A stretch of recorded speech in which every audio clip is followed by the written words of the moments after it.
व्यक्ति देख रहा है और मन में सोच रहा है, सुबह से दोपहर हो गई,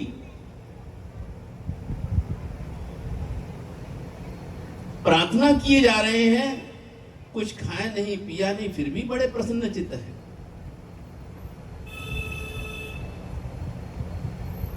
उधर से कोई व्यक्ति गुजरा, उसने मन में सोचा कि संत लोग हैं, शायद सुबह से पता नहीं इन्होंने कुछ खाया है पिया है कि नहीं खाया पिया, मेरे पास में जो भी रोटी बची हुई है मैं संतों को दे देता हूं। उस व्यक्ति ने उनके बर्तन में जो मिट्टी का था उसमें 2-3 रोटियां डाल दी, थोड़ी सब्जी डाल दी और चला गया। संत ने देखा कि कोई भक्त आत्मा आए हैं और उन्होंने मेरे इस पात्र में रोटी दे दी है, चलो खाने से पहले मैं उस भगवान का धन्यवाद करूं, खाने से पहले मैं उस परमात्मा का धन्यवाद करूं कि हे परमात्मा कितना कृपालु है, कितना दयालु है, मेरी आवश्यकताओं को हमेशा पूरी करता है, मैं मांगता नहीं हूं फिर भी तू देता रहता है। हे परमात्मा आपका बड़ा शुक्रिया है। लेकिन आंख बंद करके संत तो प्रार्थना कर रहे थे, लेकिन उधर से क्या हुआ, एक कुत्ता आया। कुत्ते ने देखा कि संत तो प्रार्थना कर रहे हैं और इस जंगल में मुझे रोटी खिलाने वाला कौन है। कुत्ते ने बर्तन में से रोटी उठाई और भाग गया। अब कुत्तों की आदत तो आपको पता होती है, पास में ही बैठ करके खाने लग गया। और जैसे ही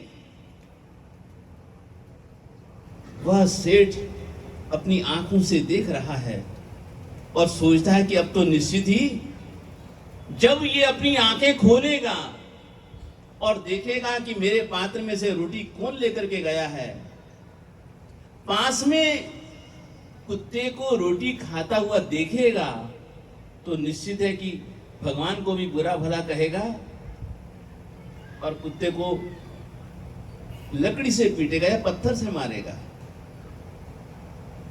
जैसे ही उन्होंने प्रार्थना करने के बाद में अपने नेत्र खोलने के बाद में वो देखते हैं कि पात्र में रोटी है ही नहीं और पास में खड़ा हुआ कुत्ता रोटी खा रहा है। सेठ के मन में यही बात आई कि अब तो निश्चित ही कुत्ते की अच्छी तरह से पिटाई होगी। अरे संत कुत्ते को मारे कि नहीं मारे, हम भी तो मार देते हैं ना यार। यदि हमारे साथ कभी ऐसी घटना हो जाए तो हम कुत्ते को थोड़ी ना छोड़ेंगे।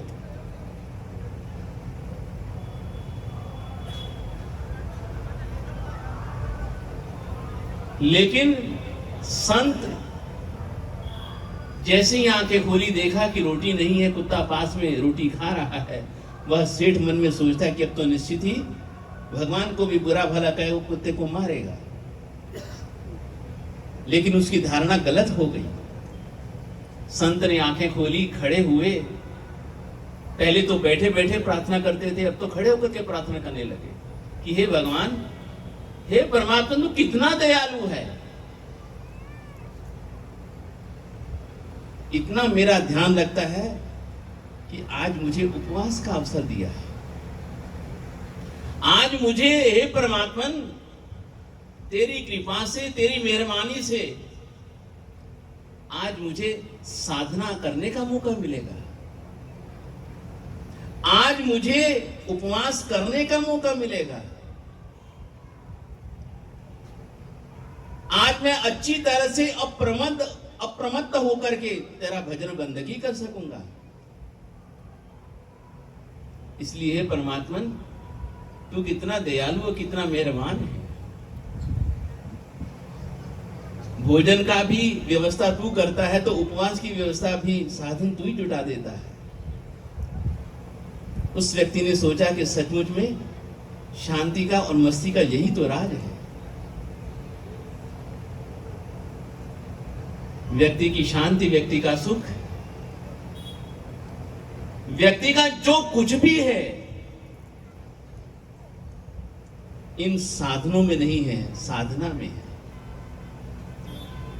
साधनों में नहीं है। हमारे पास में इतने साधन हैं, फिर भी हम इतने प्रसन्न चित्त नहीं हैं। इनके पास में कुछ भी नहीं है। जब ऐसे संत होंगे, ऐसे व्यक्ति होंगे, ऐसी सोच वाले व्यक्ति होंगे, उनकी भला शांति को कौन भंग कर सकता है?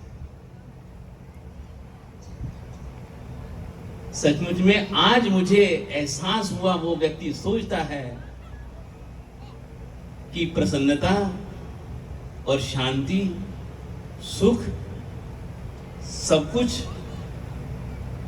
यदि कहीं पर है तो व्यक्ति के मन में है, व्यक्ति के चित्त में है, इन साधनों में नहीं है। इसलिए साधनों के पीछे मत भागो, इसलिए साधनों के पीछे मत भागो। कुछ कुछ जीवन में ये साधनाएं भी होनी चाहिए। साधनों के